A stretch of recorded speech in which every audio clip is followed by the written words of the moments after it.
welcome back to another Metal Mondays. We just played Calling in the Corner from Vio-lence and Torn Arteries from Carcass. As you know, we always start Monday off with Vio-lence. We have an awesome guest with us today. We got Sven from Aborted. How are you? All good. How about you? Having a good I'm day? doing great. Well, let's get into this. This is your guys' first full length in 3 years. When did the writing and recording process start for this record? Well, the recording started actually February of this year, I want to Mhm. say.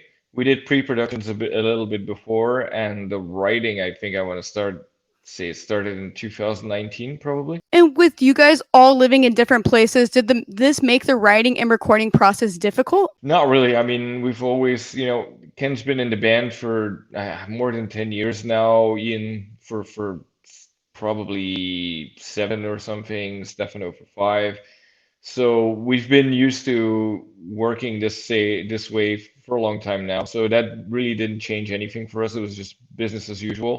The recording was a little different because usually we lock ourselves up in a studio, at Cola Keller for about a month and just work on everything. So this time around it was a little different. Everybody just recorded on their, in their own little island and yeah, we had to make do that way, but it turned out cool, so we're not complaining. Definitely. Have you guys gotten together since some stuff is opening up? I mean, the US isn't allowing anyone in yet, I believe. And no, I mean, we don't really have any reason to have the guys fly over right now. So sadly, no, it's been since January 2020.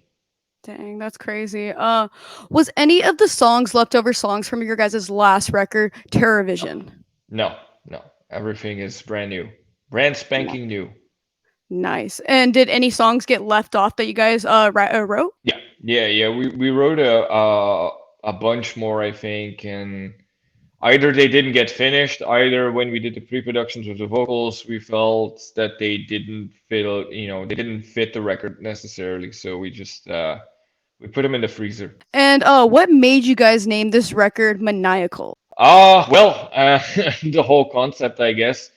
It's a word, yeah, and a play in words on maniacal, really. So the whole idea is that we had this maniacal cult of fucking crazy people, basically, based all around this one ringleader, to put it that way, Waylon Thurston. That's the main figure on the album cover, who is he's using his cult to summon demons, so said, to bring about the end of the world or the end of mankind.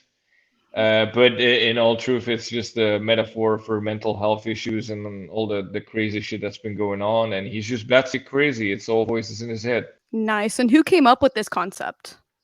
I did. Nice. And I saw that you guys did like an action figure. What made you guys want to do something like that?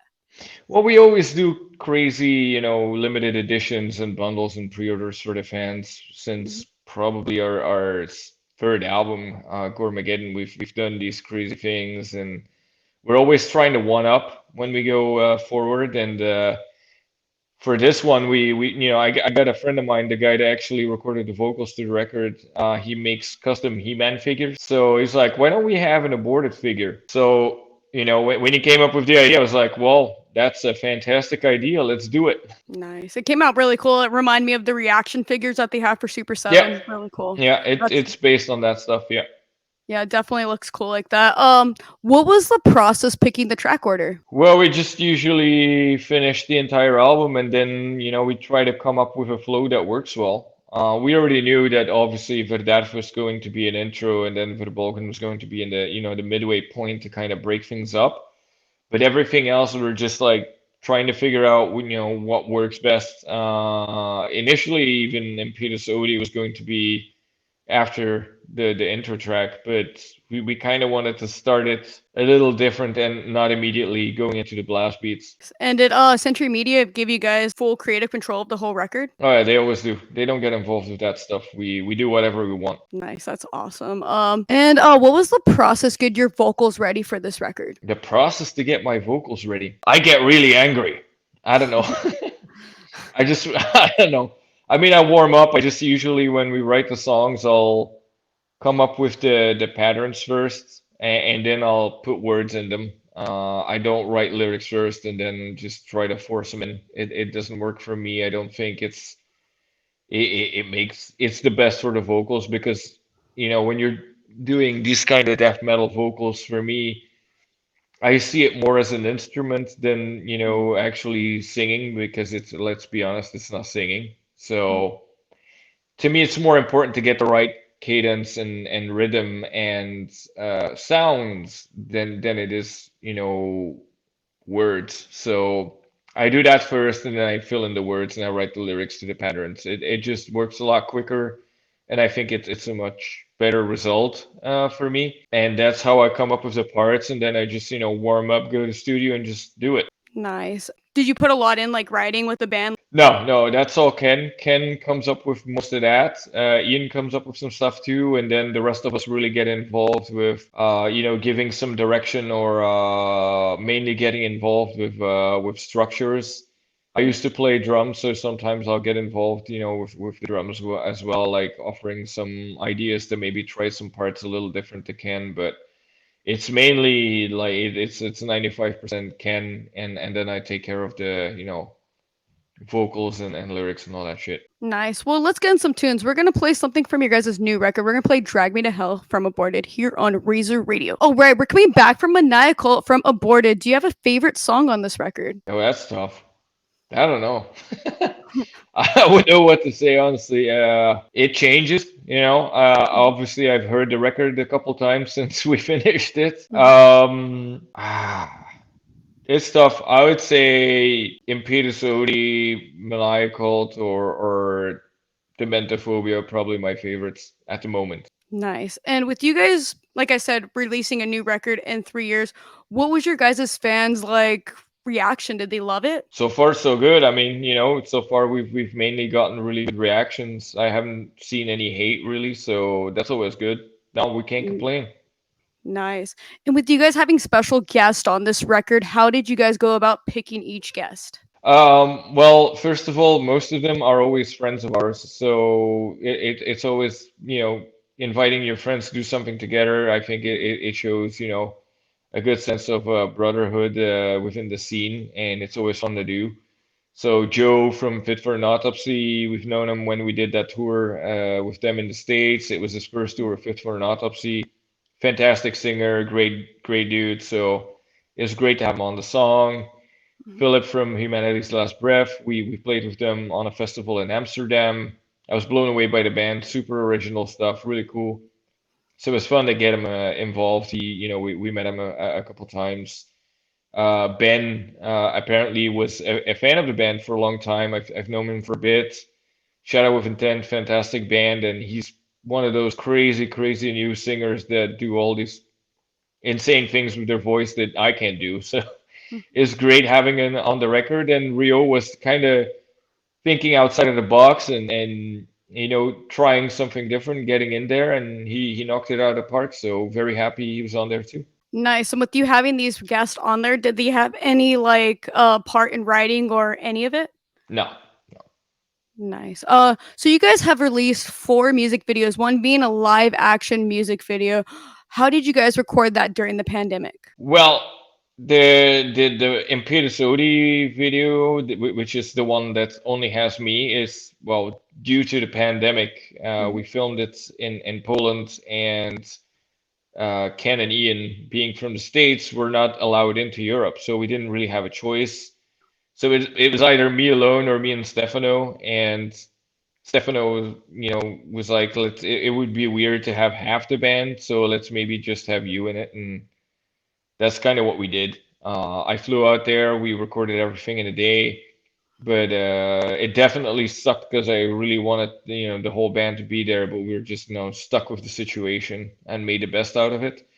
For the animated video, obviously, we just wanted to have another video which had everybody of the band in it, and not do some like weird ass composite recorded at home stuff. So we kind of went with the funny animated video route, and decided that we're all going to be in a Scooby-Doo episode. And Yeah. honestly, I was super stoked about it. It was pretty awesome. I saw that when I was doing all my research. I was like, man, that's fucking funny, but that's fucking great. with the live action video, how did you guys go about finding the director and like also designing how you guys wanted it to be? Well, we worked with a group of 13. They're very known in Europe. They do videos for Behemoth and Monomarth and a lot of the bigger bands. Our manager also manages Epica, so they also worked with them. So it's very easy to get in touch and work with them that way. So everything which is artistic on the video is on their side. So I gave him an idea, concept, the lyrics and the song, and then they just wrote a storyboard and worked everything out, and then came up with they did everything basically. Nice. And do you guys plan to do any future live action videos, or do you guys plan to just stick to doing the like cartoon ones and fun ones? Well, right now we don't plan on doing any videos because we've just released two and two visualizers. The Mhm. album just came out. We're mainly really focusing on getting back to touring and then we'll Nice. see, in the future what it gives. And do you guys plan to tour at like all this year, or are you guys just focusing on 2022? Now, this year is impossible due to the regulations still with, having two American band members. Yeah. And the States doesn't allow the Europeans in yet, so Oh, we're sure. kind of stuck that way. Yeah. But we have a tour planned in 2022 in Europe, February, March. We're doing Hell Over Europe 4 with the Nice. Acacia Strain, Benighted Inflated Mercury, and Hades Divinity. Mm. And next summer, normally we'll be in the US, so hopefully that all happens. Yeah, hopefully everything opens back up. It seems like the regulations over here are a little more calm compared to over there, it seems. Well, we're having shows without any restrictions, so that's not the problem. The issue is that it's Mhm. um, very different country to country. Mhm. So for doing a tour, it's still a bit risky at the moment because you don't Yeah. know with the regulations if stuff is going to change. And for us, the main issue is just that the Americans can not that easily get into Europe right now, and vice Yeah. versa. Makes sense. So who designed the album artwork? That's Per Olofsson. He's done a couple of our records already. Nice. And how did you come up with the concept for the album artwork? Did you just let him get creative? Yeah, I gave him the concept. I told him we wanted like the central slasher figure, which should be a mixture of all the iconic slasher heroes from the 80s, 90s that we all love. And the whole thing was supposed to be based on mental health. Yeah. So all the demons that come, that talk to him are sort of his schizophrenic delusions. And Mhm. he just came up with the entire thing. So yeah. Awesome.